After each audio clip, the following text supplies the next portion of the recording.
Oke, para investor, hari ini kita bakal bedah tuntas satu emiten, yaitu CSIS. Saya mau ajak Anda untuk melihat lebih dalam, apakah di sini ada sebuah peluang besar yang sedang menanti untuk kita manfaatkan. Langsung saja ya, kita mulai dengan angka yang bisa bikin semua investor menoleh. 159,7%. Wow, ini adalah lonjakan laba bersih untuk tahun 2025. Angka sebesar ini pasti punya cerita di belakangnya. Yuk kita gali sama-sama. Oke, pertama-tama kita harus paham dulu dasarnya. Lonjakan laba yang luar biasa ini tuh bukan keajaiban semalam. Ini adalah hasil buah dari kinerja operasional yang solid banget. Nah, coba perhatikan baik-baik tabel ini. Pendapatan naik 26,5%, itu sudah bagus. Tapi, lihat laba bersihnya, meroket 159,7%. Ini artinya apa? Ini bukan cuma soal jualan lebih banyak. Ini sinyal kuat kalau perusahaannya jadi jauh lebih efisien. Mereka bisa memeras lebih banyak keuntungan dari setiap rupiah pendapatan. Nah, ini dia yang kita sebagai investor cari-cari. Performa masa lalu oke, kita setuju. Tapi sebagai investor jangka panjang, pertanyaan terbesarnya selalu, next-nya apa? Pertumbuhan di masa depan datang dari mana? Disinilah kita masuk ke inti dari cerita transformasi CSIS. Ini dia nih, primadona mereka selama ini, kawasan industri Sentul. Bisa dibilang ini mesin pencetak uang utama CSIS. Sukses besar, nggak ada yang membantah. Tapi, ada satu tapi yang besar. Lahannya hampir habis, sisa sekitar 3 hektar saja. Nah, ini jadi tantangan kan? Gimana caranya mau tumbuh kalau kolamnya udah penuh? Dan disinilah momen krusialnya terjadi. Manajemen CSIS gak cuma diem. Mereka melakukan pivot, sebuah manuver strategis. Mereka beralih fokus dari Sentul yang sudah matang ke lahan perburuan baru yang sangat menjanjikan di Cikembar dan Tenjo Jaya. Apa yang spesial di sana? Kuncinya satu, infrastruktur masif dari pemerintah yang akan mengubah peta permainan di area itu. Oke, sekarang kita lihat lebih dekat. Gimana sih semua ini bisa jadi katalis pertumbuhan yang solid? Ingat, investor yang cerdas itu selalu bertanya, why now?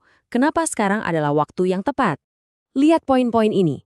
Pembangunan tol dipercepat, konektivitas makin bagus, investor asing dari Tiongkok dan Taiwan udah mulai lirik-lirik serius, ada tren industri pindah dari Jakarta. Ini semua bukan kebetulan. Ini seperti perfect storm yang positif. Tiba-tiba, Cikembar yang tadinya cuma land bank, sekarang bertransformasi jadi calon primadona industri baru. Potensinya gede banget. Tentu, strategi sebagus apapun butuh bensin, butuh modal. Nah, disinilah aksi korporasi besar mereka masuk, rights issue. Bagian ini penting banget. Anda sebagai investor wajib, kudu, harus paham betul seluk-beluknya. Gampangnya gini deh, anggap aja rights issue ini kayak tawaran eksklusif buat Anda para investor lama. Perusahaan bilang, hey, kita mau ekspansi, butuh dana. Sebagai tanda terima kasih karena Anda sudah percaya sama kami kasih hak duluan untuk nambah modal dengan harga diskon sebelum kami tawarkan ke orang lain. Ini cara mereka bilang terima kasih sekaligus mengajak untuk tumbuh bareng. Sekarang kita masuk ke angkanya. Ini yang paling penting. Harga pelaksanaannya di Rp380 per saham. Sementara saat pengumuman, harga di pasar itu Rp525. Artinya apa? Anda dapat diskon sekitar 28%. Ini bukan diskon kecil loh, ini insentif yang sangat-sangat signifikan.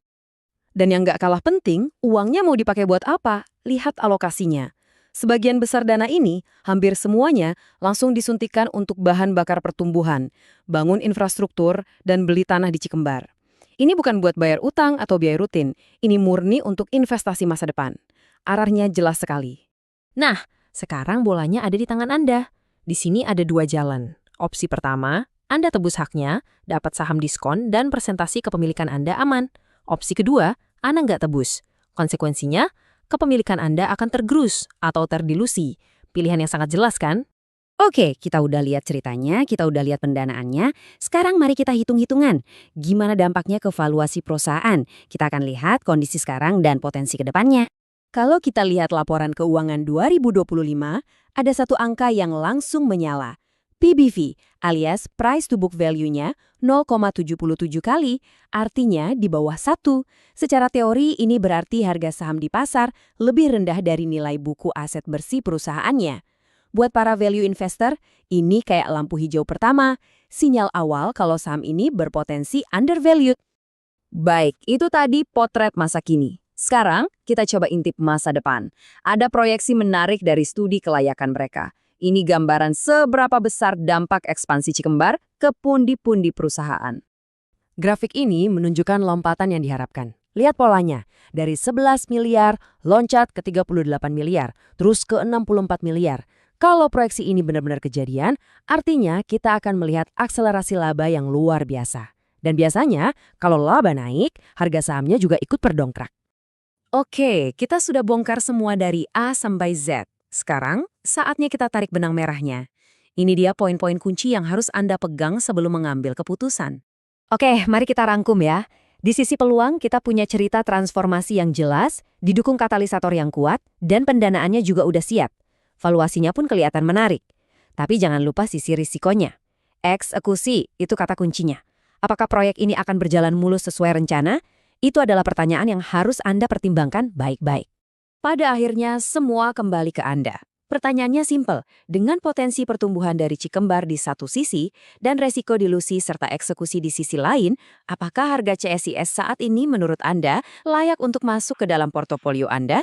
Fakta-faktanya sudah ada di depan mata. Sekarang giliran Anda untuk menjadi investor yang bijak.